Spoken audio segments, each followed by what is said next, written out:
Hello, everyone, and welcome to the next episode of our Veteran Week videos. Once again, I'm recording this in the Lucky Lake and District Museum. So after sharing with you background information last time, I'm here today to start to tell the story of Private Chester Cunningham and his life in the trenches. So this is episode 2. Chester was born on August 30th, 1896 at Enniskillen, Bruce County, Ontario. His parents, Thomas John Cunningham and Isabel McKinnon, were married on March 9th, 1891. They had 3 children, the youngest of whom was Chester. Now Chester also had 8 siblings, as his father was previously married to Mary Jane Trotter, who passed away at the age of 40 in 1888. One of the half-siblings was David Cunningham, my grandfather. Now, David left Ontario to homestead in Saskatchewan in 1907.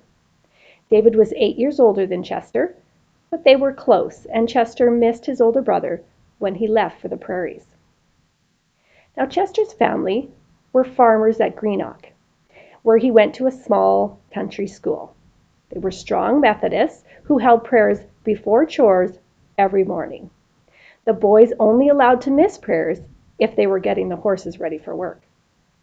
As listed on the 1911 census, Chester was living on Coates Street in Walkerton, Ontario, with his parents and his older sister. He also attended school there. It is unsure what Chester did following his high school education, but his attestation papers show that he was part of the 32nd Bruce Regiment, a local militia unit, for 9 months, and bookkeeper was listed as his occupation. Chester signed up at Walkerton, Ontario on October 13, 1915, when he was 19 years old.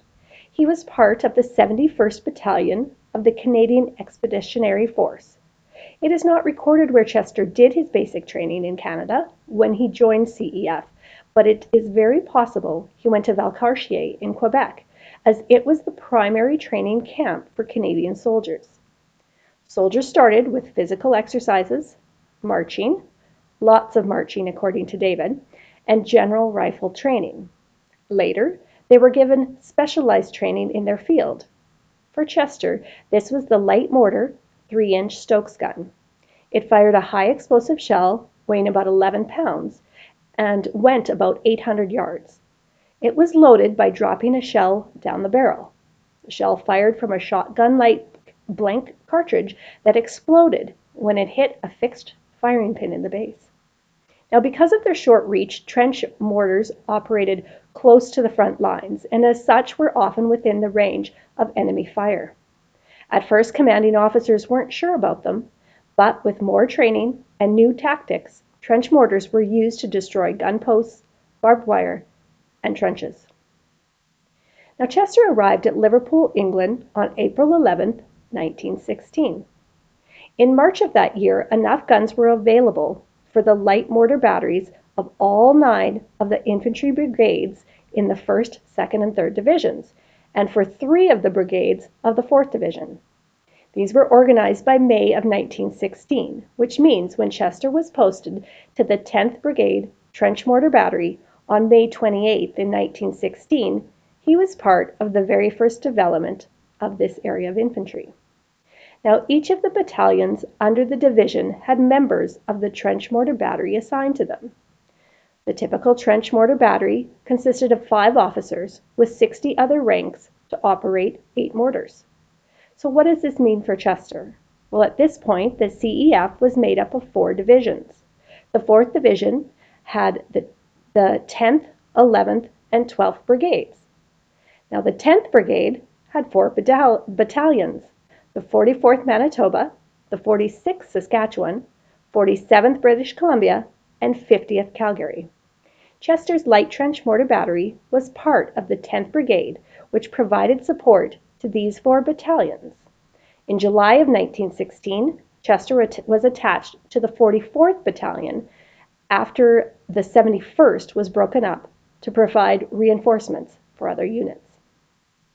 After Chester arrived in Liverpool, he went to the temporary military camp in Bramshot, England, where he received more training. Now, Bramshot is a small village located about an hour's drive southwest of London. The First World War camp was situated between it and the town of Liphook. There were wooden huts where men slept, a hospital, outdoor stage, cafe, bank, shops, and other temporary buildings that housed tens of thousands of soldiers during the war. 4 months later, on August 10th of 1916, Chester shipped out to France. By Christmas, he was at the front lines at the Vimy sector. Now, the article I'm going to read describes an experience Chester had on the battlefield. It comes from the Walkerton Telescope, January 18th, 1917 edition, and it's entitled Buried in Dugout. 2 Walkerton boys, at least, spent a memorial Christmas at the front. Ed Edit writes home that he and Chester Cunningham spent Christmas Day in the first trenches and experienced a lively bombardment by the Germans. Towards evening, a German shell burst and blocked him and Chester Cunningham in their dugout, where, after 3 hours of futile effort spent in trying to dig themselves out, they had to stay until some of their comrades, discovering their plight, got busy and brought them out to starlight. Now, as the Battle of Vimy grew closer, the Canadian divisions continued performing trench raids, gathering intel, and preparing their soldiers. Chester suffered a gunshot wound to the scalp on March 4th, 1917, but returned to his unit the same day.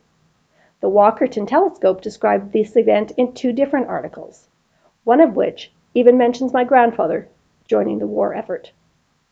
So for March 29th, 1917 edition, article entitled Chester Cunningham Wounded. Mr. Thomas Cunningham had a telegram from Ottawa on Friday to report that his son Chester A. Cunningham had been wounded in France. According to the telegram, Chester showed his good fighting qualities by sticking pluckily to his post. Wounded but remained on duty is the way the official message had it. Chester is the 5th out of 7 of the Walkerton boys in the trench mortar battery to appear on the casualty list. Mr. Cunningham had a letter the same day from another son, David, stating that he had sold off his livestock and implements, rented his farm, and signed with a battalion in Moose Jaw, Saskatchewan. From April 19th, 1917 edition, entitled A Second Close Shave, Mr. Thomas Cunningham had a letter a few days ago from his son Chester, telling how he got on the casualty list as wounded. A huge German shell, bursting in the trenches near him, grazed his cheek and inflicted a flesh wound in the forehead. This was Chester's second close shave since going into the trenches last year. About Christmas, he and several companions in a dugout were buried by a shell and narrowly escaped death. At the Battle of Vimy Ridge a month later, Chester's 10th Brigade held the line and gave support until the 11th and 12th reached their objective of capturing Hill 145, which is where the Vimy Memorial is located. After that, the 10th Brigade took the Pimple, a small hill on the north end of the ridge, on April 12, 1917. It was a very proud moment for me to learn that my great-uncle was part of this historic battle in Canadian military history. Now, fighting continued on the front line through the following months. Chester's brigade was part of the Battle of Hill 70, where they fought heavily to defend the position against 21 separate German counterattacks. Now, according to the Walkerton Telescope in September 1917, Chester earned 2 stripes for his good work on the front lines and was promoted to corporal. By October of 1917, Chester's 10th Trench Mortar Battery became involved in the Battle of Passchendaele. An attack was carried out with the trench mortar battery providing support to the 46th Battalion on the 26th of October. Extra troops were assigned to mortar crews, but moving the mortar and ammunition in the mud of Passchendaele was nearly impossible. The war diaries for that day report about the high casualty rate suffered due to the heavy machine gun fire. In the end, 70% of the attacking force became casualties, for a gain of about 400 yards. Now, Chester was one of those casualties. He was seriously injured in the battle on October 26, 1917, with wounds to his left hand and chest. He was evacuated to a casualty clearing station, then to number 6 General Hospital at Rouen, France, on October 28, 1917. He moved to number 2 Convalescent Depot on November 2, 1917. He was granted 14 days leave to England on January 23, 1918, probably to help with his recovery. This meant Chester was back on the front lines around the 11th of February. 3 days later, he was dead. So we've come to the end of our episode, but there's still more to this story to tell. So you'll have to join again in a couple of days. Now make sure to watch the credits on this video, as I have used many resources in accumulating all of this information. And please forgive me for any mistakes that I make. Thanks for watching.